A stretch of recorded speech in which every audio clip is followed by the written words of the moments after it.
Hello, everyone, and welcome back to the State of MMA Today. And as always, I'm your host, Jeremy Roach. Thank you guys for tuning in. Thank you for stopping by. I appreciate all the love and support from you guys, everybody tuning in for these views over the past few weeks. Much, much appreciated, guys. Thank you very much. Thank you, thank you. Well, we got some good things coming on this week in the MMA side of things, guys, the MMA news today. We do have to cover some of the fight that happened in Germany. If you guys didn't check that on Sunday, absolutely love the timing of the card. I wish there would be some more fights kind of like that, kind of the Sunday morning when football's not around. From when football ends to when football begins, if we could do Sunday morning, afternoon fight cards, that would be perfect. I know it's not super prime time or whatever, but it was just so easy to watch. It was great. The only hard thing about it is if you guys did watch it, it seemed like it went on all day long. It was just forever, just so much. And that's kind of part of what I wanted us to get into and talk about today, guys. But you know how this thing goes. I don't want to jump too far ahead without doing this. We always start out with our gym showcase for the week. And as you guys know, if you've seen the past two episodes, for the month we're going to be having Integrated Training Systems, my old gym back in Michigan. Shout out to Lee Dickinson. So for that, here you go, guys. Here it is. If you already seen it, up in the top logo on it, bottom corner over there on it. As you know, guys, we are sponsored on it. I am a on it advocate. I am one of their affiliates. So if you guys have any questions, concerns, you want to know some things about their products, reach out to me. Let me know. I'll help you as much as I possibly can. And I do have a 10% to a 15% off I can give you every month, depending on how many I give away. So we have that. But guys, without further ado, let's cover some of this card that we had, because there's a few things I want to touch on before we move on to the rest of the events for the week and what's coming this weekend. I want to applaud Corey Anderson in doing what I thought or didn't think he could do, but was hoping he could. He destroyed Glover Teixeira. He made Glover look just old and stagnant and incapable of being in there with him at this time. He did all the right things. He did everything that he needed to do to beat Glover. He didn't put him away, and I think that'll come with his style and learning the striking over the wrestling and what he could absolutely do. So it's definitely something to look forward for him. If you're a Corey Anderson fan, he could potentially, we'll dive into a little bit of the rankings right now while I have them up in front of me. Corey Anderson sits 6 now. It's the only thing that had a lot of activation going on here in the light heavyweight division over this past week.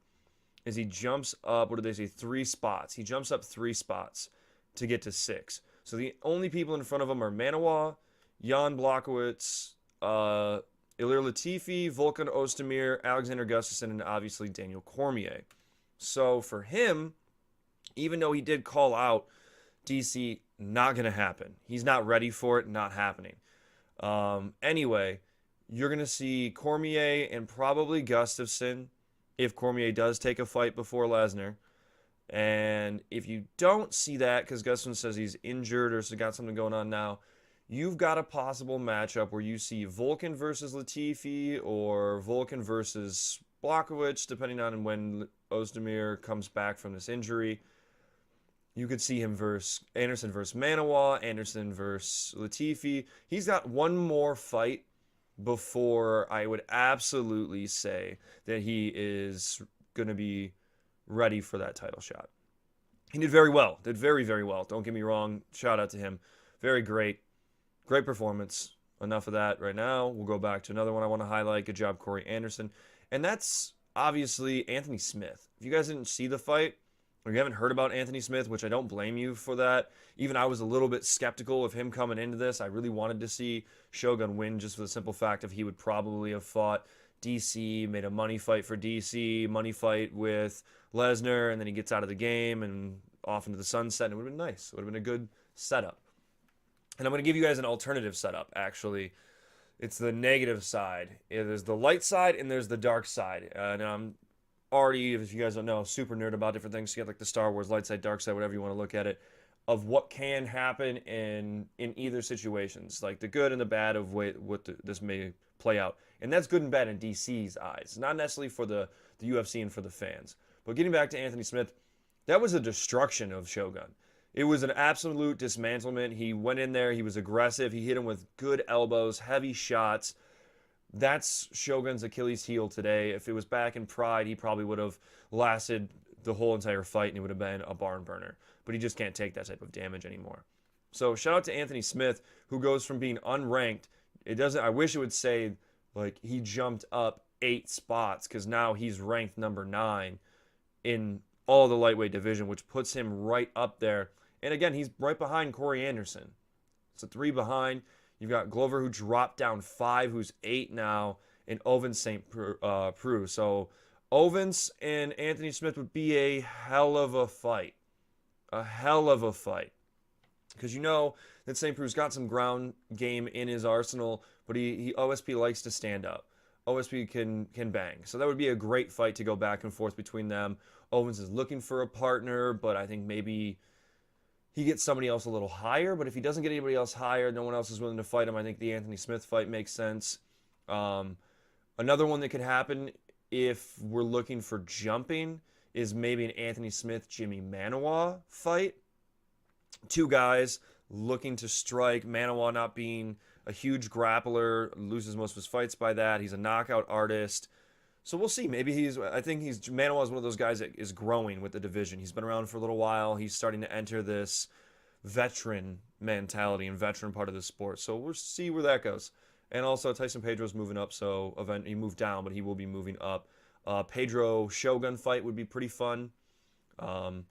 Again, I'd love to see something like that. I'd love to see a Pedro Serkinov fight coming up here soon. That could be cool.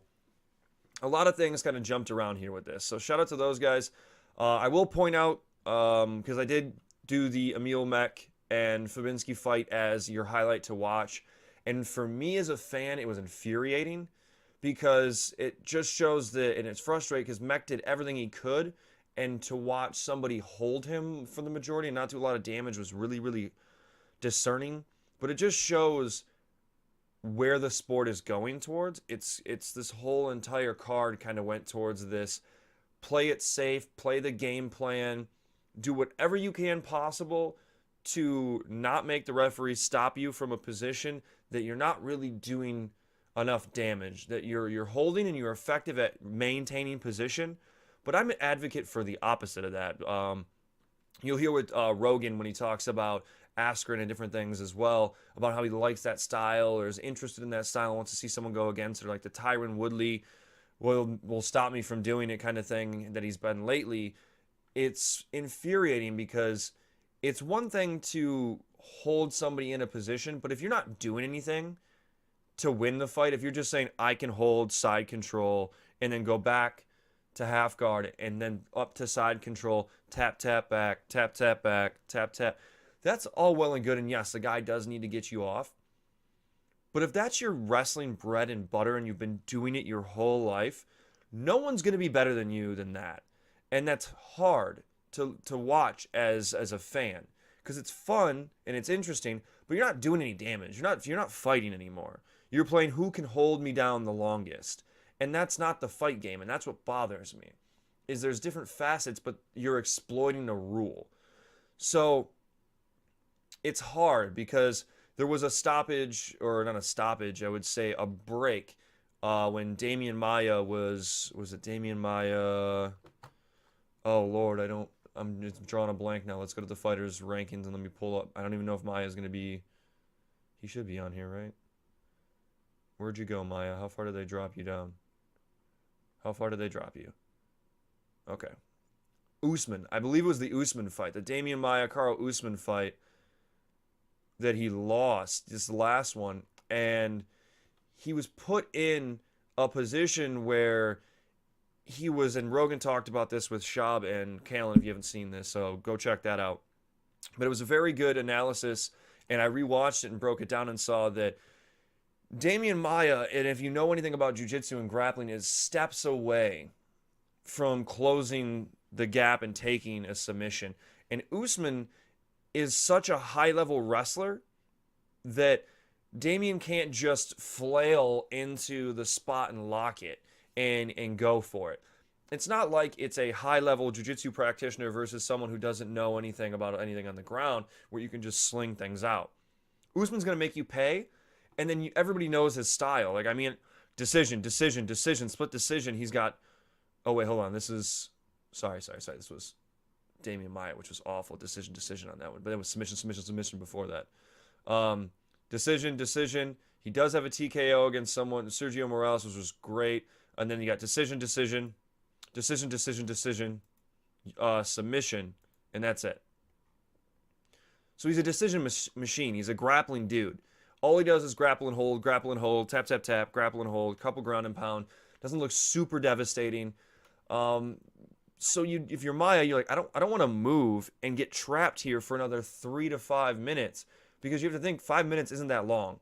I could probably keep most people at my weight that are good at grappling, that are good at jiu-jitsu. If I'm doing the hold on hips, tap, hold, and I'm not really in any negative position, you can hold people there for quite some time, if that's all you want to do. And then if the ref goes, you need to work, then you click in your head, okay, I'm going to pass the side. Make it look like you're doing something. It's a lot of that going on in the UFC right now, and I'm a little perturbed and startled by that. So there's just some food for thought as we go into these things. We closed the rankings. We don't want to do that. And if you guys didn't know already, just by what's going on here, I record all of these straight through live for you guys. So you're not getting a bunch of edited content and a bunch of crap afterwards. This is all straight me and you back and forth conversation going on here. So give me some more comments down below, and we'll talk about more things you want to talk about, and you'll see that happen recorded live. But let's move back to the Anthony Smith jumping up to 9. Just a lot of good things you could do there in that area. I think that it helped the division quite a bit. And then also out of that, you got something really, really cool. This will end our discussion on the fight night that just happened on Sunday. If you didn't go check it out, Shogun vs. Smith, UFC Fight Night. It was Sunday, July 22nd. You could probably go check it out on Fight Pass. It was an FSN 1 main card stuff, but you can probably go find some of the fights somewhere. I'm sure everybody knows where to go find them. That was quite fun. It was really, really, really a good card. But we had Marcin Tybura beating Stefan Struve, and it wasn't really super handily. In my opinion, I believe that it was kind of a back and forth, and he secured it with a few takedowns, and Struve got complacent still and being on the ground and trying to do his submissions. And I think Struve's height and length, he's not an athlete, so it's getting in the way. He's more just gumpy than he is doing anything with it. He's trying to hide behind his jab, which is what he should be doing, but he's jabbing, and it's so slow that it's just come take me down, and then he invites the takedown because he's got a decent guard, but his guard wasn't really helping. It's the point system. Take you down, okay, get back up. You weren't doing enough to win anyway. I'm going to take you back down 3 times in a round, and that's how he lost. But anyway, it's a very awesome thing in my mind right now, because now you have some life. Marcin Tybura is going to be fighting Tai Tuivasa in December. And if you know anything about both of them, yeah, you did have some takedowns from Tybura, but this is going to be a straight bang-up fight. They're going to go after each other. Someone's going to sleep. It's happening. I'm calling it today. And I'm rooting for our boy Bam Bam. I'll do a shoey for him if he wins. It'll be great. If he wins in December, I'll do a shoey. There you go. Mark it down on the calendar. Shoey for Tai. Opened up some really awesome things. Enough said on that. That's a lot of the cool things that happened from that. What I'd like to go into a little bit is breaking down what we've talked about before. We've got some interim title controversy. We got some weight cutting controversy going on. But before we get into that, it's a saturation of UFC events. It's good for me because we have a fight every week to talk about. And then I started thinking, is it good for the sport? And then I watched and listened to the JRE, as almost every single person out there that's in MMA does, and his little MMA talk that he just recently had with Shab. And he brought up a good point. And he said, this model doesn't seem to be working, Shab keeps saying. And then Rogan made a good point. He goes, if 300,000 people are watching this every week, everybody tune in for this, and then out of that, maybe you pull it once a year, we start finding these guys, like Darren Till gets found, Usman gets pulled out of nowhere, you got Whitaker jumping up from different things, Israel Adesanya gets jumped up off these cards. You get these guys that are coming out of nowhere. But it's because of these fight nights that it happens. You're like, oh, wow. Fight Night Donald Cerrone, Darren Till. That's a bad fight for Cerrone. Why is he not on this? Blah, blah, blah, blah, blah. And then Darren Till comes out and does what he does. Just puts on a show and destroys Cerrone. And now he's fighting Tyron Woodley for the title. So is it really that bad? If you're getting talent. If this is what they're saying is that they don't want to go with a farm system. Because they have over 500 fighters in the roster, so they need to find fights for everyone. And not everyone is a United States fighter. So they can't have everyone here at Vegas. They need to do these fights in Germany, in Brazil, in London, in Chile, Argentina, Hong Kong. They need to do one in Thailand. They need to do one in probably Australia a couple more times than they do. They need to do one in Japan, Canada multiple times, Mexico. All these places need these.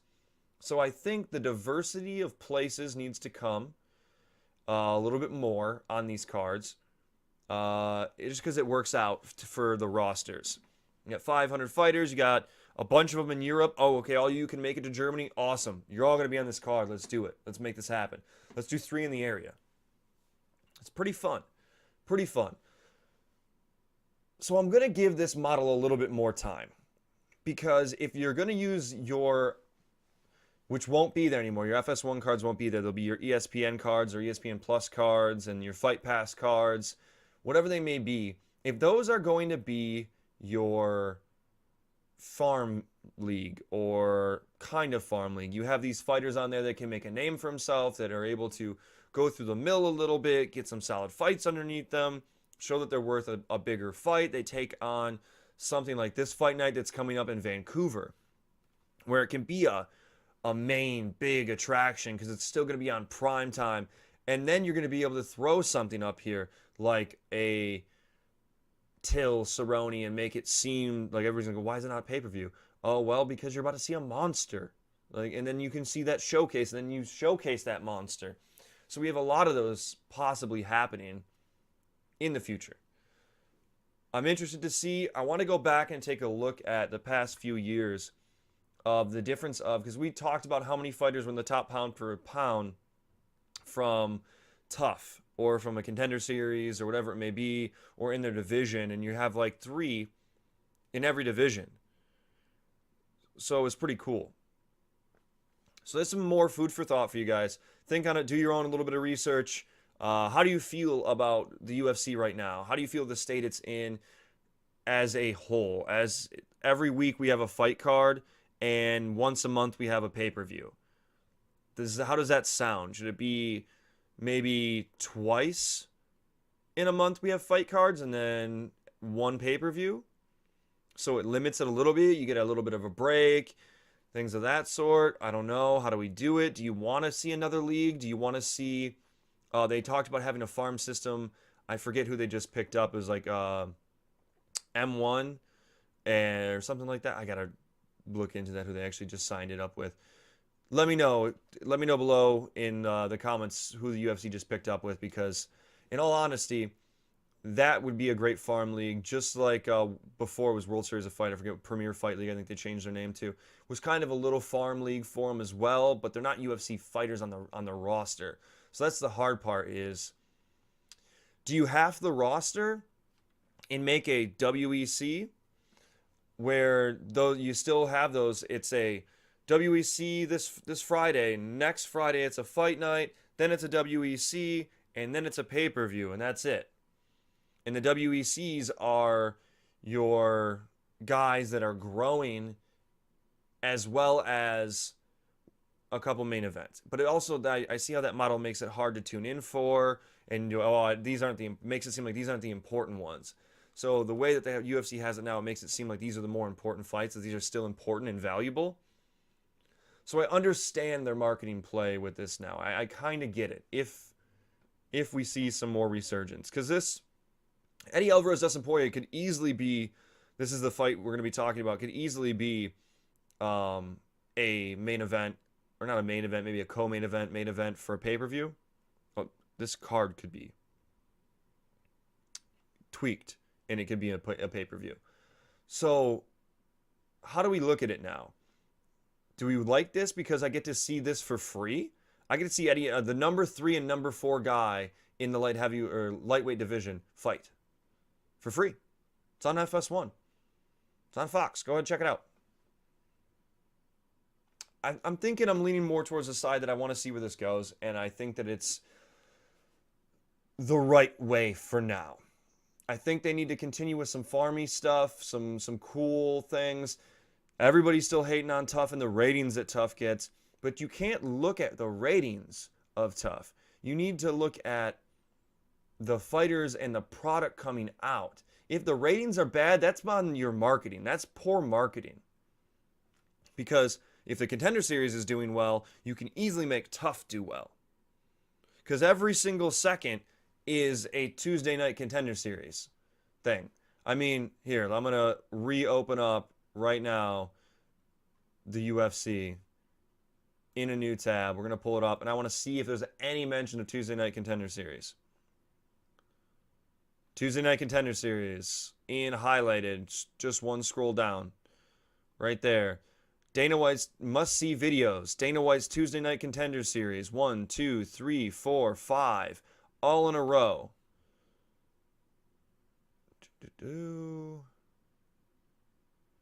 Keep looking. See if there's anything else. Okay, so there's like 3 or 4 things for that. Right out here, right in the front. On the main page. If I go over schedule, of course I see it over there. There's going to be Tuesday night Contender Series. You do have a Tough link, which says Tough Brazil, Shop Tough, past seasons. There's a link for that as well, you know. Why not make it part of the Fight Pass? Do it yourself. Don't do it on Fox. Do your own thing. Do it live. You can do it as, we're going to pick the fighters, and I don't know how you want to do it. Do it different. Do it different. I don't know. Could be fun. Promote it the same way is all I'm saying. Promote it the same way and you might get a different outcome. And that's that.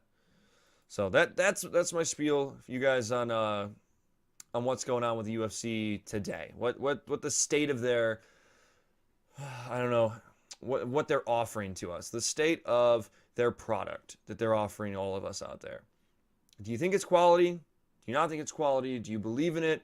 Because in all reality, I mean, look at Conor McGregor's upbringing. He didn't get pay-per-view, pay-per-view, pay-per-view. He got fight night, fight night, fight night, and then moved up like that. And he came out of nowhere. But so without those fight nights, you don't have Conor McGregor. If you only have a pay-per-view and a fight night 2 every month, what does that really do for the company? It's not growing talent. And I think that's what they ran into, and they noticed that as they were doing this model, and they had the same guys and not enough to put on, and they weren't like growing talent. And they're like, wait. We need more of these. It's the only way we're going to be able to find it. Yeah, we're going to deal with some snoozers, but we're going to hopefully have more bangers than snoozers. And that's up to your smart minds to pick those fights and to find those guys and to trust those camps and to get rid of the sideshow crap. I hope that CM Punk fight taught the UFC, get rid of sideshow attractions. All it does is ruin the content. It ruins the value of the sport. So, we'll see. Let me know what you guys think down below in the comments section. As always, if you're interested in seeing more or you would like more of the state of MMA today, like, comment, subscribe, share to your friends, hit the bell down below. Do all that fun stuff, you guys. Much, much appreciated. If you feel like it. If you feel like it, do it. Other than that, do as you please. Do as you please. Next up on the agenda, guys, is a little bit of weight cutting / interim title talk here. Because we have a big weight cutting issue that's been going on because it's starting to affect a lot more. You got Max Holloway with 2 weight cutting issues. You had Yoel Romero with weight cutting issues. Darren Till having weight cutting issues. And it just kind of seems like a reoccurring thing. The fighters are moving up because of they have to get to their normal weight class because they can't cut all that weight. And we don't know if it's a rehydration thing. So my question to you guys that I'd like to see if you guys can answer out there for me is, what would you like to see? Would you like to see the removal of weight cutting and a dehydration monitoring system by USADA? Or would you like to see USADA allow IVs for rehydration? Full IV rehydration right after, administered by USADA, no one else. They have it set up right after. You can cut as much weight as you want. They give you, or not as you want, they have a limit on how much weight you're allowed to cut before you weigh in a month before. And then from that month to that month, they say, okay, you'll be able to in a healthy way make this weight. And it's not going to affect you in any negative fashion medically. Because that's what we're getting towards. And the more and more we do this, the more and more it gets to the UFC and the fighters looking at a fighters union, wink, wink, nudge, nudge, before we talked about this, and making it healthy for the fighters. Because what you're looking at is cheating. Because I believe there's a women's fight, and if I scroll down, maybe I'll remember the names. Did it happen the same way? Oh, yeah, where is she? Where is she? Why can't I think of her name? She's the bodied up girl from Brazil that everybody is all in love with. Is she ranked even? Oh, help me out with this one, guys. It's not Sarah McMahon. It's not Raquel. Esparza, Waters, and Felice. I don't know why I'm not finding it, but it was a women's fight, and I want to say her name's Megan.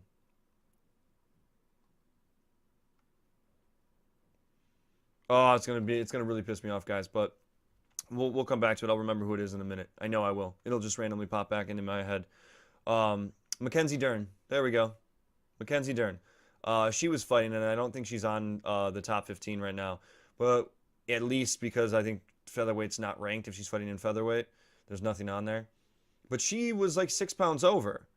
Darren Till was 4 pounds over. I mean, Yoel's was whatever. He was like 0.2. He tried. He tried. Okay? So give him that.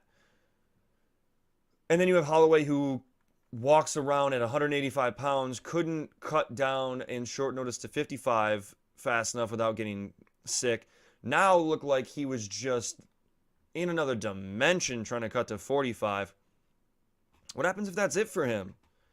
Because he can't hydrate properly the whole fight. Because he can't use an IV. If USADA administers the IV, should it be illegal? Because they say, oh, it's blood doping and you could do that. Not if USADA's the one doing it.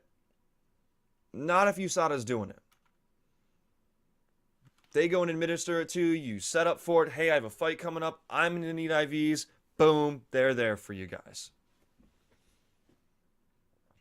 Just a thought. Let me know what you think. Let me know what you think, guys. And then last but not least on our little topics before we get into the fight, do the fight breakdown and end the show, is interim titles and how much I'm starting to hate them. I used to love it because I thought it was super cool. There's like, oh, great. This guy's out or injured. Let's get these two, the number one and number two guy, and find out the interim title. It's going to be awesome. Well, Colby Covington's got to get sinus surgery and is okay to fight in 2 months, but can't fight right now. So Woodley is complaining about it, and the UFC says no, so they're stripping of his interim title, and Darren Till is going to fight Tyron Woodley instead. And we don't know if Colby gets the next shot. So because if Till beats Woodley, Woodley's going to cry, I get the title shot because I'm the champion. And probably going to get it back and get the rematch.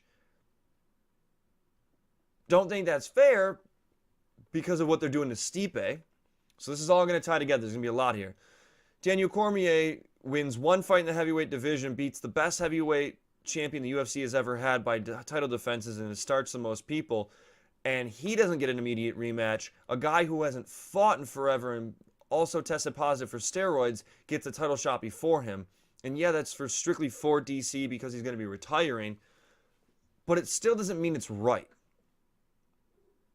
So that's going on there. Colby Covington. Most people forget what happened to Tony Ferguson getting an interim belt and then getting it stripped, and Conor being stripped of the belt, and then Khabib winning this title from Al Iaquinta, who is ranked 10 now. I'll let you soak that in for a minute. We're going to hold for you. There's just deep breaths. It's a little weird. And knowing that, all this other information that's going on and these things out there, they offered Brian Ortega and got hard on him because he didn't want to take the fight with Jeremy Stephens or Frankie Edgar for the interim title. It means nothing. if you're not ready or if you need a sinus surgery, they're just going to take it from you and give the shot to the other guy because they wanna. It means nothing. Clearly means nothing now. So it's hard for fighters to want to fight for an interim title. I 100% understand that the situation with Max Holloway right now, this is the way it could be. Max Holloway gets tested, finds out that he might be out for a full year in total of time since he last fought. There needs to be an interim title, or you get stripped, right? Because of that. So then, here's what's cool about this, is who's fighting? Jeremy Stephens is fighting Jose Aldo this weekend. So Jeremy Stephens has the potential to become 2 above Frankie Edgar, and then you go, who gets the rematch then? Brian Ortega versus Frankie Edgar, or as that rematch, or Brian Ortega versus Jeremy Stephens, and going forward. That's going to give us the ability to find out who should get the shot and who's going to be the champion before Max Holloway comes back. And then maybe Max Holloway comes back after that and Ortega's won and it's going to be the fight we wanted. Or maybe something happens or say Ortega wins, we get that fight. And then you have a Frankie Edgar, Jeremy Stephens fight to see who's going to fight next. Or maybe it's Jeremy Stephens, Cub Swanson, and Frankie Edgar. You never know what can happen there. It gives a little bit. So that makes sense. This doesn't make any sense. This is two months you got to wait for them to fight. It's not a year. It's not forever. He's got to get sinus surgery. And it's probably one of your most promotable fights, like money-wise. Because you know Colby's just going to talk crap the whole time and make everybody want to watch it.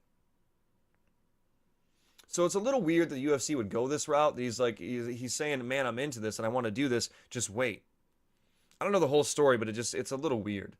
It's a little weird to me. And then it kind of, because all this just stymies the water of everything, man. Like you got this if Daniel Cormier doesn't fight light heavyweight right now, then you've got the light heavyweight system jammed up because he's waiting to retire in March.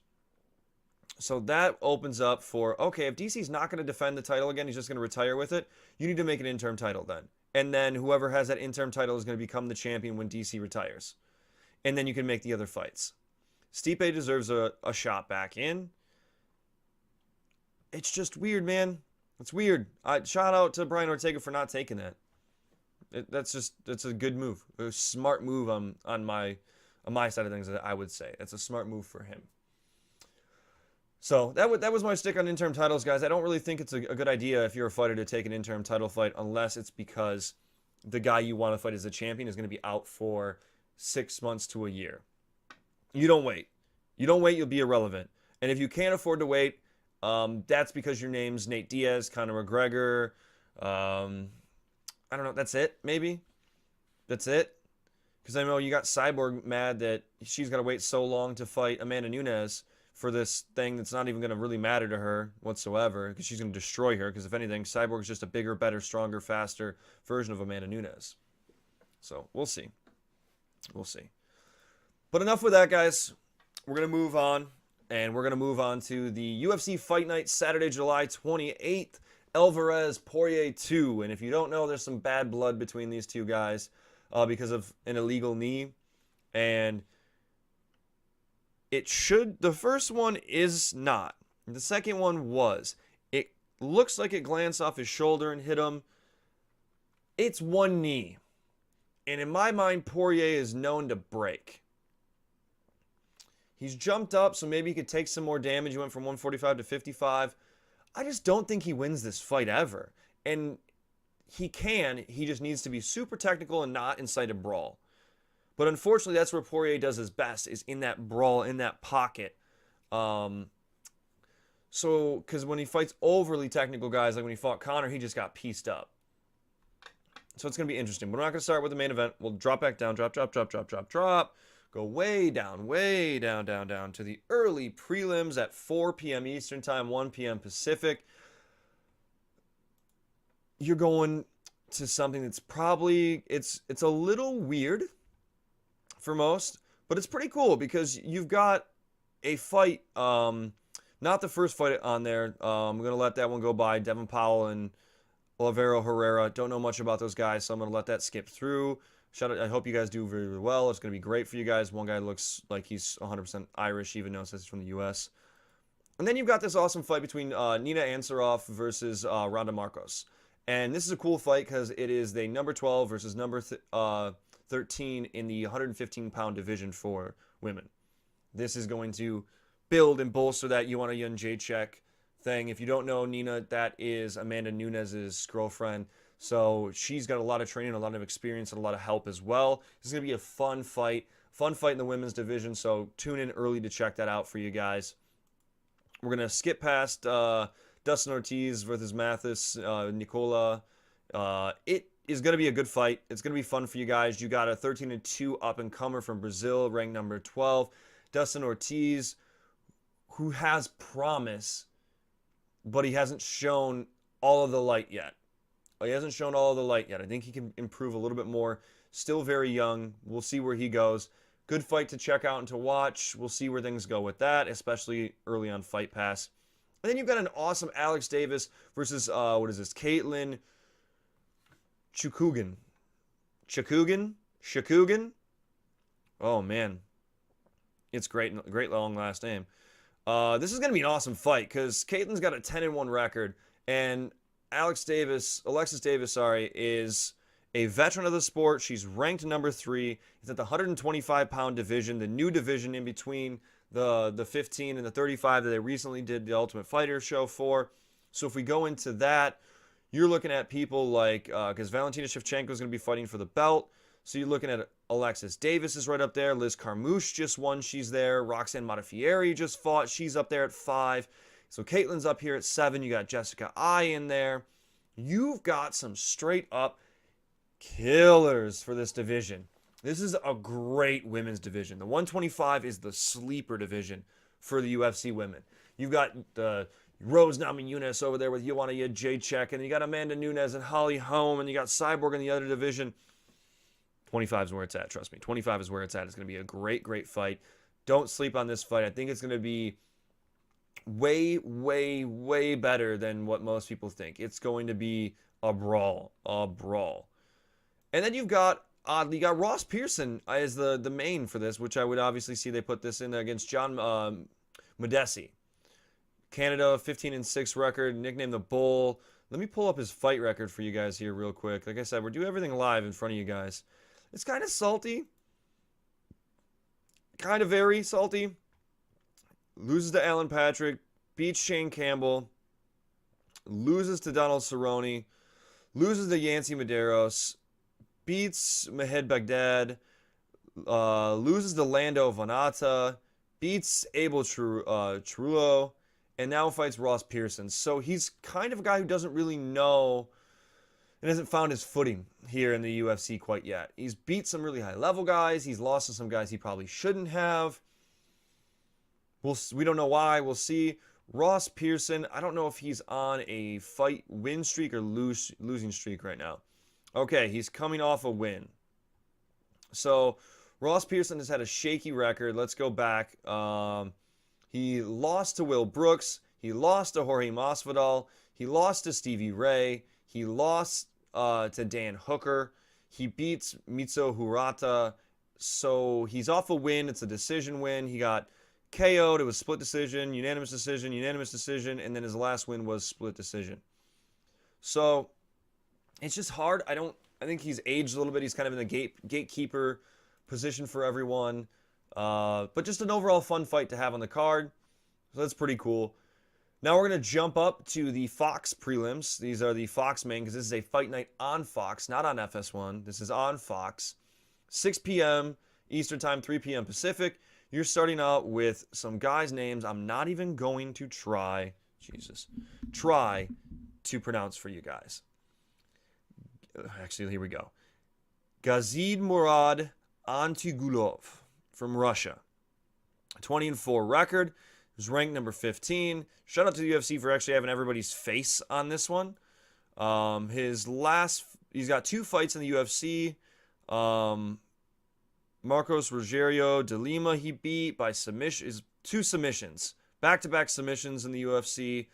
So, huge up-and-comer. And I'm going to say this is Ian, not Ion, Kabuta. Cute Laba? His name is literally Cute Laba. That's what it says.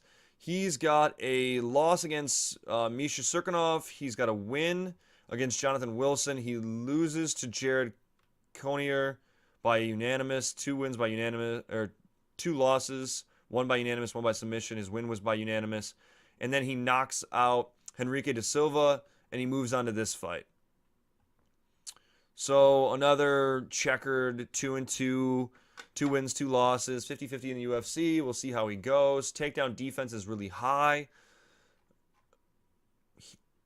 These guys are huge, by the way. I mean, they're 205ers. Wait a minute here. Hold on a minute then. Okay, Serkinov is light heavyweight. I thought I saw Serkinov. For some reason, I keep thinking that Serkinov is a heavyweight. And I'm like, why is he fighting a heavyweight? Good Lord. So, you have a 20-4, 13-3. One's coming from Russia. One's the Republic of Moldova. This is going to be a good fight. It's going to be probably a submission win in the third or a knockout in the first. I don't think this one goes to decision.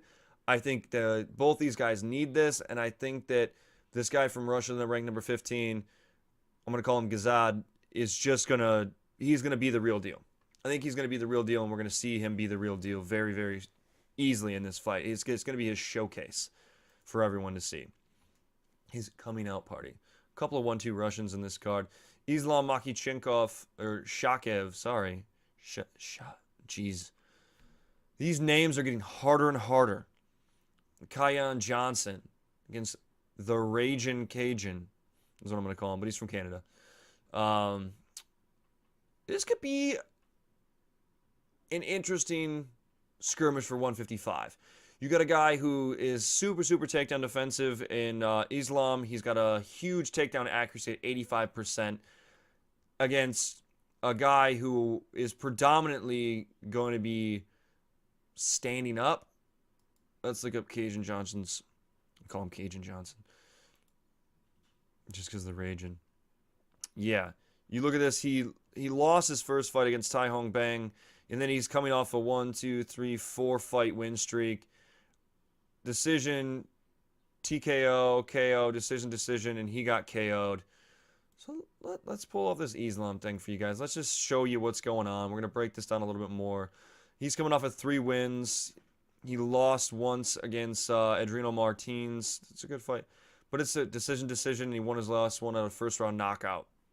So we could see a sprawl and brawl mentality out of this for you guys. We could easily get a sprawl and brawl fight for this one. Another good fight to have on the prelim cards. Super excited to see that. And then you've got 2 guys that are first-team all-body, Hakeem Duwadu and Austin Arnett. You got a 7-0 for Duwadu and then a 15-5 record for the Golden Boy, Austin Arnett. Both guys, oh God, bless America. Submission average here, 100% takedown accuracy from Arnett. I want to see what type of fight we're going to get from here and from Hakeem on this other side, because I think we have the traditional grappler-striker combination going on here. Muay Thai kickboxing. Wow, it looks like Duwadu got submitted by Dan Henry in his first fight. It was a loss. And Arnett, wow, he lost his first 2, unanimous decision, and got knocked out. Weird to see these guys being put on this high of a level when you have other fights going on. Someone's going to sleep in this one. Someone's losing, and it's going to be a crazy way. Did that get ruled a no contest? Is that what happened? Because I'm looking at this 7-0-1, and he's got a loss right here by submission. So I'm going to guess that this submission loss in round 1 went to a no contest, or his fight record's just not updated. Maybe it's 7-1-1. If that's the case, maybe Hakeem just is going to be the guy to stomp him out in this one. He's just going to crush Golden Boy. So we'll see. We'll see where that goes, but that's going to be my prediction. Hakeem Duwadu out of Canada. Powerful, powerful all body. Jesus, bless his heart. Bless his soul on that one. And then we move up to a wily veteran from Canada, Jordan Mean, the young gun himself. He's fought 42 different times. He's got a 30-12 record. If you haven't heard of Jordan Mean, he's got plenty of fights with the UFC. Super, super talented. Let me go check his age real quick for you guys because it says young gun. He's 28, so he's a year younger than I am. And yeah, he's super young then, but his just fight experience is absolutely ridiculous. He's coming off a little bit of a losing streak. He has one win, and he just beat Eric Silva, who looks like a shell of himself and deflated. But before that, Bilal Muhammad beat him, Emil Mek beat him, Thiago Alves beat him, and that's a shell, Thiago Alves. And then you've got a win over Mike Pyle and a win over Herman Pepito. And then he lost to Matt Brown. So he loses to high-level competition very regularly. Very, very regularly is what it looks like. So he's looking to kind of burst through that bubble and break through. And we're going to see if Jordan Mean can do that against an Alex Morano. And Alex Morano, the Great White, awesome nickname for the Shark Week. 14-4 record, 50% takedown defense, which is really, really good. He's aggression, striking, and grappling. So this is a perfect fight for both of them that are very aggressive strikers. You've got 3 wins. Let's see, 1, 2, 3, 4, 5. In his last 5 fights, he's got 3 wins, 1 loss, 1 no contest. A round 2 loss to Nico Price was overturned. So you got that. 2 wins by decision, a loss by split decision, so that obviously could have been a close win for him. His last one was against Joshua Berkman by submission. That's a pretty prominent guy to beat. So I think they're just throwing this out there like, hey, let's see his age as well, too. He's 27, super, super young. Lots of potential from this guy as well. This is what you're getting when we talked about before with all of these fights going on, is you're not necessarily going to be getting these straight up, oh my goodness, this guy's going to win, or oh my God, I know this guy, he's going to be awesome. It's Thiago Alves, it's Matt Hughes era, it's Rich Franklin, it's all these guys. You've got these guys that are kind of known and ish well known, and I know who they are from being in the MMA community, but this Alex Morano is going to showcase himself in this fight. If he destroys Jordan Mean and looks phenomenal, he's going to get a higher, he's going to get a ranking, he's going to jump up, you're going to see him fight better competition, and it's all going to be under the radar until the UFC wants to move it up, which is pretty nice. So that ends the prelims. We move on to the main card, who we're showcasing the 155-pound division. And looking at the rankings, I believe we have a number 13th ranked in there. The lightweight division, Alexander Hernandez. Alexander Hernandez is coming off his first fight in the UFC, fight of the night performance, round 1, knockout against Beneil Dariush. And if you've never seen Beneil Dariush fight, he's hard to knock out. He's super aggressive. He'll be in your face. He grinds out his fights. He's super dangerous. So for him to do that is a big hats off. He's fighting Oliver Aubin Mercier, I'm going to say, but I'm going to say that it's not that because it's French-Canadian, so there's going to be a little bit of an accent, Mercier, somewhere in there. This man has looked impressive. So he was in the Tough Nations finale, Bisbing Kennedy, where he lost in that situation split decision, comes back and fights and wins by submission, wins his next fight by submission, and then he wins his next fight by decision. He loses to Diego Ferreira, which, if I remember looking at him, I think he's first team all body. No, that's not him. This is submission specialist. That's why. BJJ ground game. Oh, yeah. He's a submission specialist. Move back over. There we go. And then he comes back onto the game with a submission win, another submission win, a split decision win against Tony Martin, and then he has a first-round knockout against Evan Dunham, which in a performance of the night. So they're both coming off of performance of the night's first-round knockouts. That's why we're seeing this in the main event, main card fight. This, again, is a way to showcase young youth, because these guys right now, being on this card, have a shot to showcase themselves and to jump up. If Oliver wins this fight, he's getting a top 15 fighter next time. Easily. He's ranked top. He's probably going to be ranked 13. He'll get a top 10, not 10, maybe 12 to 10. He'll get in there. 10, 11, 12, maybe 9. That's where he's going to go. Hernandez is super young, 9-1 record. Super, super young, super, super new to the UFC. Also looking to make a name for himself. This is going to be an absolutely crazy fight for you guys to watch in the 155-pound division. I'm super excited for it, especially seeing some of these older guys still in the mix. It's nice to see some young talent moving up. And then we have a fight that blows my mind that it's just not, that it is where it is. You have the number one female fighter, the number one name in all the households, the Polish champion herself, the people's champion, Joanna Jędrzejczyk. If you have not watched her, you don't know who she is, you've been in Iraq, under a rock in a cave, someplace far, far away. She has 2 losses that are only to the champion, the current champion, Rose Namajunas, and I'm under the umbrella of I think Joanna can beat her. And everybody says that Joanna beats everybody not named Rose. I think that Rose fought a technical fight, and I think Joanna got into her head a little bit too much. In the first fight, she clearly had a bad weight cut, and it clearly affected it going into the next fight.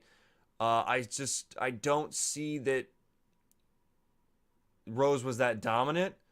I saw that she was able to keep her at bay with some certain things. I think that Joanna's so one-dimensional that it is a hindrance to her now in her career. But she's fighting a little muscle hamster called Tecia Torres, the tiny tornado Tecia Torres. And Ticia's got 2 losses, 1 to the current champion, Rose Namajunas. So, I mean, this is a beautiful, beautiful fight, number 1 versus number 5. But unfortunately, her other loss was to Jessica Andrade, who Joanna beat handily. And Ticia's got an aggressive style. Joanna's a counter fighter. Joanna loses this fight if she gets taken down and ground and pounded and out grappled and just smushed. This is going to be the fight that determines whether or not Joanna Jędrzejczyk has now aged past her line.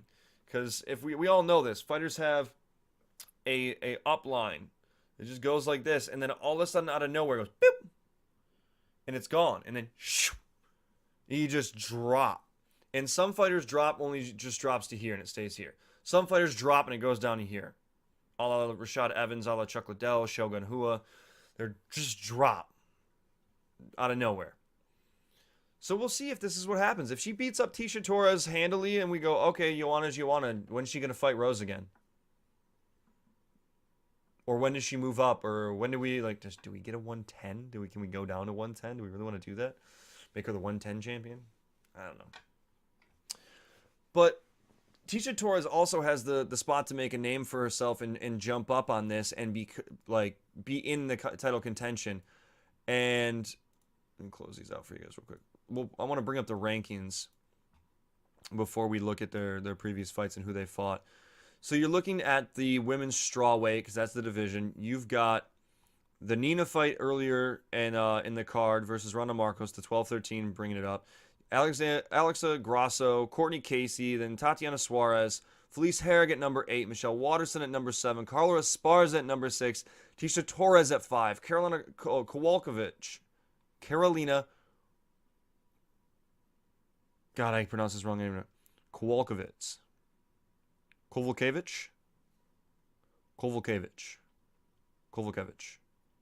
Claudia Gadelha, Jessica Andrade, Joanna Jędrzejczyk. That's a dangerous, dangerous division. But if Joanna loses, right, that gives the opportunity to see some fun fights. Maybe a Carla Esparza Joanna again. Maybe a Michelle Waterson Joanna. Maybe a Felice Herrig versus Tecia Torres or something. We get in these situations that, Felice just lost against Karolina Kowalkiewicz, which was a split decision loss. And she lost to Paige Van Zant, which is crazy to me. But she's 4-fight win streak, has this last split decision loss. I don't think it did anything against her. So you could see easily a lot of these fights opening up the strawweight division and more people to fight Rose, and it just bolsters the women's division. On the other hand, if Joanna wins, Is she another fight away from Rose, or does she deserve another shot? I mean, you lost back-to-back, so it would only make sense that maybe you got to win 2 or 3 to prove. But if she comes out and destroys Tisha and then fights Claudia and destroys Claudia, then she gets a shot. But we'll see. I mean, Carolina probably wants Ioana if Ioana wins. That might be the fight. We'll see. I don't know. It's an interesting fight, guys. This might be the best fight to watch on the whole card. I know, right? On the whole card. This fight's highlighted. Next up. You ready? Jeremy Little Heathen Stevens versus Jose Aldo. The GOAT himself, one of the greatest of all time fighters, pound for pound best for the longest time in the world, Jose Aldo. Number 2 ranked. I believe, again, his only fight losses, we're going to go and pull this up because I'm almost 100% sure that it's just Max Holloway and Conor McGregor. And you look at, yeah, jeez. So everybody's saying that he needs to stop. I don't see it. Because let's just start with this. I'm going to go all the way back to 2008. He doesn't lose until 2015 versus Conor McGregor. Right? Conor McGregor vacates the title. Jose Aldo versus Frankie Edgar. Jose Aldo wins. And then he loses to Max Holloway back-to-back times. Gets TKO'd in the 3rd round. It's hard. But I think what happens is a change in Jose Aldo's camp. If he does it right, and he goes for more takedowns, more submissions, stops practicing so hard and training so hard and sparring so hard, and taking those headshots to where his chin isn't so bad, and he's able to stay in these fights, or maybe he jumps up to 155 instead, you're going to see a different Jose Aldo. We'll see. This is going to be a big deal because Jeremy Stevens has been on a rampage over these past few fights. You look at what he's done. Unanimous decision, Gilbert Melendez. Knocks out Doo Ho Choi, who they thought was going to be this huge superstar. And then he knocks out Josh Emmett, which you can say, it's whatever. It is what it is. You want to go look at the rankings to where they're at comparatively. Here's featherweight. Josh Emmett is 6. I don't know how they have 2 6s. There's a tie between Josh Emmett and Mendez. This is just weird for the featherweight division. So you got that. The only person above Emmett was Cub Swanson. And then where did Doo Ho Choi go? He's off the rankings now. Okay, so he was ranked, now he's unranked. Whatever. So this fight for him makes him a contender. I think that Ortega was right not taking that fight because Stevens, in my mind, hasn't proved himself that he deserves a title shot. Because you look before that, he lost to Frankie Edgar. He lost to Renato Marciano, split decision. He beat Renan Barao, but he lost to Max Holloway already. He lost to Charles Oliveira. He lost to Cub Swanson. He beat Dennis Bermudez. So you have a lot of these. He loses to super high competition. Super high value competition. So you look at it, Frankie Edgar, number 3. Max Holloway, the champion. Cub Swanson. I don't know how Cub's below him. Didn't we say he lost to Cubby? Yeah.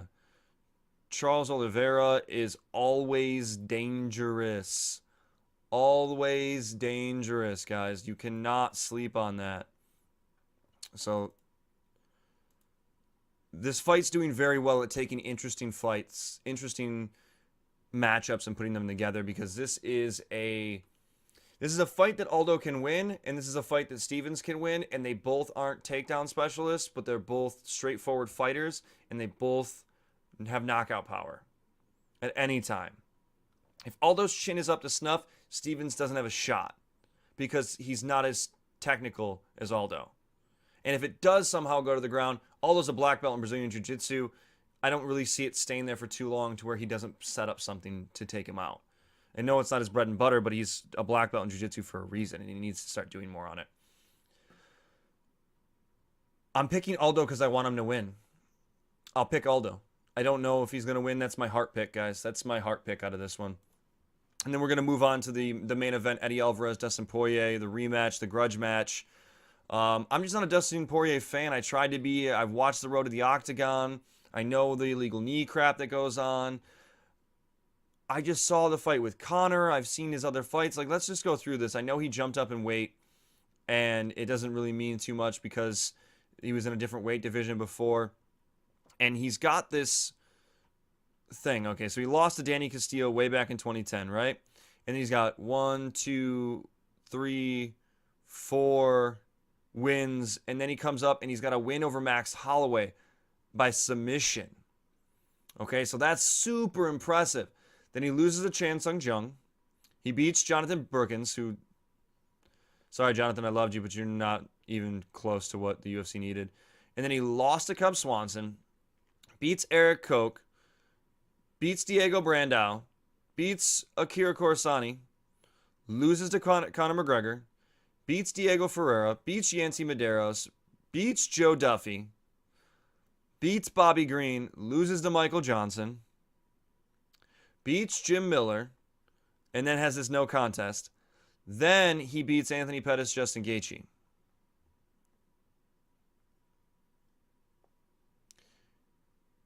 I don't like the loss to Michael Johnson, and it's by KO.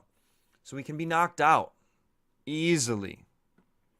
I think all of his loss, KO to Conor McGregor, it's a unanimous decision. One Chan Sung Jung submission, fuck yeah. So... he's high level, man. I can't knock the guy. I want to sit here and say, like, he's going to lose, and I know he's going to lose. I don't know that he's going to lose, but he does break in certain aspects against certain fighters. And I think that Eddie Alvarez has that steamroll. I'm coming for you. I'm going to get you. And I don't know that Porier has the knockout power that's going to make Alvarez not stop coming forward. And if he's working as he says he's working, he's being smarter, he's working on tuning up his game and being a fighter. And he said it best, Alvarez said it best. He goes, I'm a fighter, Poirier's an athlete. Well, I don't know where this is going to go. And I don't know really who's going to win this. If you're betting, let's look at the UFC odds. Hold on. Bear with me to go to the UFC official. Lightweight, Alvarez plus 145, Porier minus 165. Interesting. Aldo Stephens plus 110, Aldo 130. Your J-Check's a super favorite. So if you're betting, put your money on Alvarez. I mean, why not? I think he's going to win the fight anyway. I don't see him losing. I don't really see Porier doing too much to him that's going to change anything. But he easily could get picked apart. Like, if Dustin Poirier comes out and Conor McGregor's Alvarez, stays back, picks his shots, picks the timing, bam, bam, bam, makes him be off his game, is out of the way, works on his movement, Poirier wins this fight hands down, and he puts himself in a spot to where he's a title contender. He's going to be a title contender. He's going to be up there. I just don't think he beats Khabib. If he fights Khabib, Khabib breaks him, takes him down, and just beats the brakes off of him. To where I think if Eddie Alvarez fights Khabib, it's a totally different style. I think that Khabib doesn't take him down as easy, and I think Khabib has a hard time and potentially gets knocked out. It's a hard fight. So if you haven't thought about tuning in, if you're considering tuning in and you're not sure, get yourself scheduled, block out the time. The main card starts at 8 p.m. Eastern, 5 p.m. Pacific. Make sure you guys are there to tune in and check it out. It is on Fox. It's from Calgary, Alberta, Canada. It's going to be absolutely awesome, guys. This fight's phenomenal. If you're a fight fan, if you want to see great fights, if you want to see up-and-comers, this is the card to watch. And I know let's look at the upcoming events as well. We're going to note on this for you guys. because you've got the Contender, and then next week is the big deal. That's UFC 227, and that's going to be TJ Dillashaw, Cody Garbrandt rematch with a bunch of other fights going on. So the way this looks like, guys, is we're going to have a State of MMA today for, obviously you have the one for now. We're going to have one for next week. But next week, Friday, I leave for Austin, and I'll be in Austin all the way through until the following Friday. So what we might do is do a live stream local from Austin where we're at, just to reach out and shout out to you guys and do a little bit of discussion, get a little bit more, and see where that goes just for that week until I come back and have this set up for you. We got the green screen studio and everything for you guys. So we'll see what we can do while I'm on the road. Maybe we'll do something different for you guys, make it a little bit interesting. So there will be that. I'm going to let you guys know ahead of time. Just because we record this the week of, it's live recorded. I edit it and stuff the day before. We put it out to you guys. It's ready to go. There will be more and more content dropping for you guys. We're still going to be doing fighter showcases. And actually, you know what? Let's end this right, and we're going to end this on a showcase for this fight. And we'll go back. I believe we have to go back here. Yep. So the fighter showcase for me in this one, if you were to go and pick who I should watch and who could be an up-and-comer, I think you're looking at the first fight on the main card. I would look at the Oliver Aubin Mercier versus Alexander Hernandez, or Mercer, whatever you want to call him, Alexander Hernandez fight. And one of those two guys is going to be your guy. One of those two guys is going to be the guy that is going to start stepping up in the division. You're going to see more and more and more out of him. He's going to be the jump-up superstar. It's going to be super interesting to watch. I'm very, very excited to see that fight. That would be the fighter, quote, spotlight. The fight spotlights: Joanna Jacek, Tisha Torres, Hernandez, Aubin Mercer. This whole fight main card, this whole fight card, the main Fox card, is savagery. It's awesome. It's absolutely awesome. It's great for the division. It's great for the rankings. It's great to move things around. Absolutely awesome. Absolutely amazing. So that's what you guys need to check out. That's for sure. Well, guys, we made it to the end of the show. I absolutely appreciate you guys for tuning in and lasting this long. Thank you guys for waiting from beginning to end. Like, subscribe, all that fun stuff. Click the links down below. Always be sure to check the description, guys, because there's going to be links to the gym showcases, the fighter spotlights that we do. Check out previous episodes and see the format before with some fighter spotlights we did, and the other showcases for TDC MMA. Really appreciate you guys reaching out to me. I really appreciate the fighter feedback. It's been absolutely amazing. Thank you guys so, so much. Without further ado, guys, this is the State of MMA today. I'm your host, Jeremy Roach. We're out.